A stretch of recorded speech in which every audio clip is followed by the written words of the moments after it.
everyone, today I'll be doing a quick recap of the Grand Prix 2022 Chess Tournament Round 2. So let's get straight into the games. On board 1, in the A group, Ethan Bakro drew against Alexander Grishuk. On board 2, Hikaru Nakamura won against Andrei Sipenko.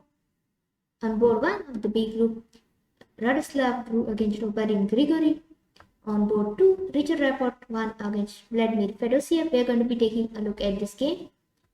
On board 1 of the C group, Vincent Kemar drew against Vidit Gujarati. On board 2, Daniel Dubov drew against Levan Aronian. In the D group, on board 1, Alexei Shirov lost to Lenny Dominguez. And on board 2 of the D group, Pentala Harikrishna drew against Basiliso.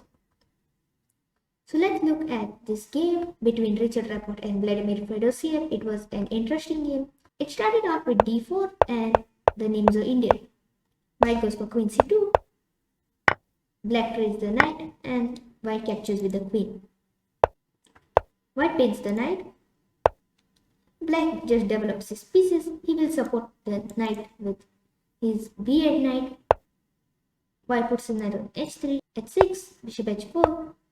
d6, now he'll develop his knight on d7, f3, now he'll put his pawns in the center, knight bd7, e4, c5, trying to break the center, knight f2, now he'll put his knight on g4 and put more pressure on the knight, rook e8, d into c5, knight into c5, bishop into f6, queen into f6, and there's a queen trade, and black has these double pawns. White plays b4, he doesn't want this knight here. Here black plays knight b3 and comes in the opponent's territory. Rook d1, a5, now he doesn't want his knight to get trapped. He can play a4 now. And if he takes, then his knight can escape. Rook into d6, a into b4, a into b4. And here black gets another piece in the opponent's territory. Rook d1, rook e8, bishop e2, knight c1, knight g4, and rook 8 a2. Now it attacks the bishop, but white takes the pawn first, and after king f8, he doesn't protect the bishop but plays king f2. Here it is an inaccuracy. He could have saved his bishop, but here after king f2, he gets his king in the center and creates a mating net for black. Black gets his king here and gets himself in the mating net. And white gets his rook in the game. After rook a8, he gets his other rook in the game, and now he's setting a mating net. So even though he has lost a piece, he's having a strong attack and he has a slight advantage. Rook into c4, rook into a8, bishop into a8, rook d8. Now this is threatening a mating too. After rook g8, king h7, knight f6. So black plays bishop into e4 so that now if rook g8 check, then he can get his king on f5, but white plays g4 and stops the square, because if he would take, then black would play rook into e4 with a check, and then he could even capture the knight. So g4, king h7, and now white takes the bishop. He can't even take this pawn because of knight f6, and it will be a4. So he goes e5, knight f6, king g6, rook d6. Now there are threats of discovered attack.